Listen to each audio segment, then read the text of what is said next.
आदरणीय बंधु माताओं व मेरी प्यारी बहनों, राधे राधे। आपका हमारे इस YouTube चैनल पर बहुत बहुत स्वागत है। बंधुओं, आज हम इस वीडियो में चैत्र नवरात्रि के शुभ व मंगलकारी अवसर पर देवी भागवत में वर्णित राजा सूरत और समाधि वैश्य की कथा सुनेंगे, जिसे सुनने सुनाने से देवी की कृपा से मनुष्य को धन, पुत्र, बुद्धि, मान, यश व वैभव की प्राप्ति होती है। कथा सुनने के बाद यदि आप हमारे चैनल पर नए हैं तो कृपया हमारे चैनल को सब्सक्राइब करें, बेल आइकन को प्रेस करें ताकि हमारी वीडियो की नोटिफिकेशन सबसे पहले आप तक पहुंचे। वीडियो को शेयर व लाइक भी जरूर करें। कथा के अनुसार चैत्र वंश में सूरत नाम के एक राजा हुए थे, जो विरत के पुत्र थे। वे दानी, धार्मिक और सत्यवादी थे। पिता की मृत्यु के बाद राज्य के शासन की बागडोर उनके हाथों में आ गई थी।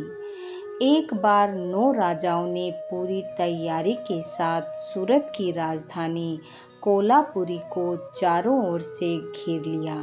राजा सूरत ने शत्रु का सामना वीरता से किया, परंतु वह उनके सामने टिक न सका और शीघ्र ही राजा को अपनी राजधानी छोड़ देनी पड़ी। राजा सूरत ने अपने दूसरे नगर में जाकर शत्रुओं को खदेड़ने के लिए सेना का संगठन किया, किंतु वहां पर उनके मंत्रियों ने उनके साथ विश्वासघात किया और वे शत्रु के साथ जाकर मिल गए। परिणाम स्वरूप राजा सूरत की हार हुई और वह जान बचाकर जंगल की ओर भाग गए। जिस वन में राजा सूरत पहुंचे, उसी वन में समाधि नामक एक बनिया अपनी पत्नी व संतान के दुर्व्यवहार के कारण दुखी होकर निवास करता था और वहीं पर राजा सूरत और समाधि वैश्य की भेंट हुई। दोनों का परस्पर परिचय हुआ। दोनों ने अपनी आप बीती एक दूसरे को सुनाई। तब वे दोनों घूमते हुए महर्षि मेधा के आश्रम पर पहुंचे।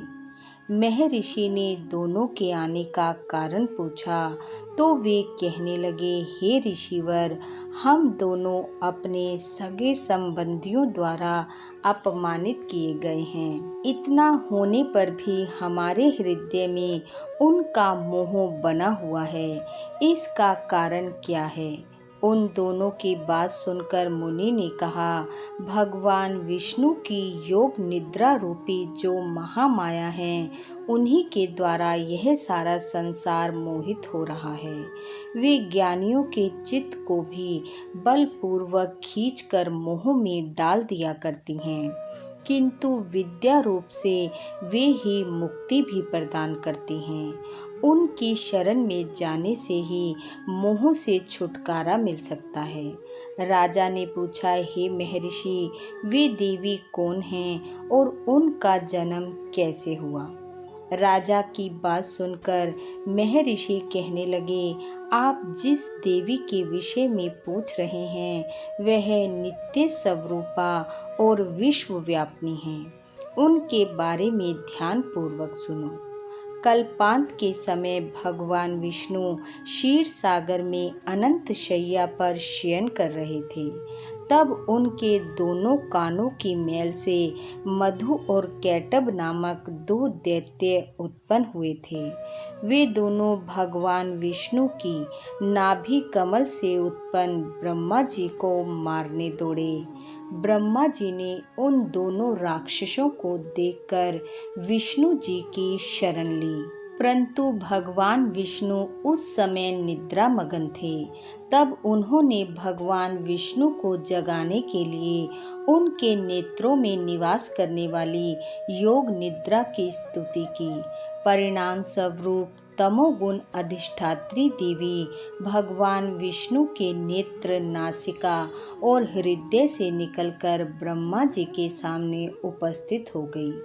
योग निद्रा के निकलते ही भगवान श्री हरि उठकर बैठ गए और उन दोनों राक्षसों से युद्ध करने लगे। 5000 वर्ष तक युद्ध चलता रहा और अंत में मधु और कैटभ दोनों राक्षस मारे गए।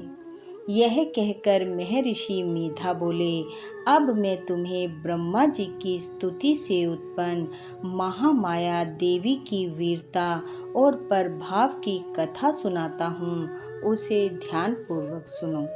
एक समय देवताओं के स्वामी इंद्र और दैत्यों के स्वामी महिषासुर में सैकड़ों वर्षों तक घनघोर संग्राम हुआ। इस युद्ध में देवराज इंद्र की पराजय हुई और महिषासुर इंद्रलोक का स्वामी बन बैठा।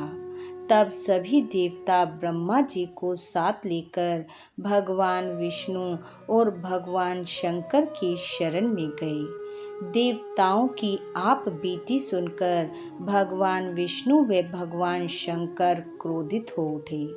तब भगवान विष्णु के मुख तथा ब्रह्मा जी, भगवान महादेव और इंद्र आदि सभी देवों के शरीर से एक तेज पुंज निकला, जिससे सभी दिशाएं जलने लगी और अंत में वह तेज पुंज एक देवी के रूप में परिवर्तित हो गया।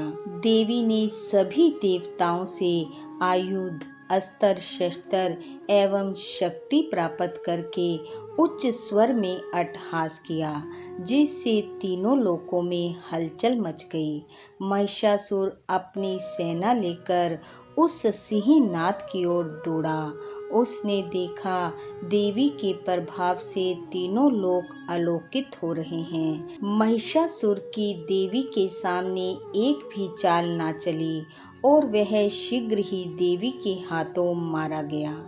आगे चलकर यही देवी शुंभ और निशुंभ राक्षसों का वध करने के लिए देवी गौरी के रूप में अवतरित हुई और इस प्रकार मेधा ऋषि ने राजा सूरत और समाधि वैश्य को शक्ति के अवतार के ये चरित्र सुनाए तथा अंत में बतलाया कि वे देवी नित्य अज अमर और व्यापक हैं, फिर भी अवतार लेकर विश्व का कल्याण करती रहती हैं। वे ही सृष्टि की उत्पत्ति, स्थिति और संहार करती हैं और विश्व को मोहित भी करती हैं, किंतु पूजा करने पर वे प्रसन्न होकर साधक को धन, पुत्र, बुद्धि, मान व यश देती हैं और मोह को दूर करती हैं। अतः तुम दोनों उन्हीं की शरण में जाओ। तब दोनों ने मुनि को प्रणाम किया और वे तपस्या के लिए तत्पर हो गए। एक नदी के तट पर जाकर दोनों महानुभावों ने भगवती के दर्शन करने हेतु तपस्या आरंभ कर दी। साथ ही मिट्टी की मूर्ति बनाकर वे षोडशोपचार पूजा भी करने लगे। वे पहले भोजन की मात्रा कम करते गए, फिर निराहार रहकर ही आराधना करने लगे। 3 वर्षों के बाद भगवती ने दर्शन दिया और उन्हें मुंह मांगा वरदान प्रदान किया, जिसके प्रभाव से राजा सूरत ने अपना राज्य पुनः प्राप्त किया और मृत्यु उपरांत यही राजा सूरत सर्वाणी मनु हुई। वैश्य महोदय को ज्ञान प्राप्त हुआ, जिससे उनकी मुक्ति हो गई। बोलो भगवती जगदम्बा की जय।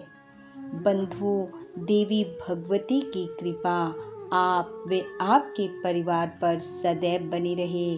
आपका घर आंगन खुशियों से महकता रहे। इन्हीं शुभकामनाओं के साथ आप सबका बहुत बहुत धन्यवाद। राधे राधे।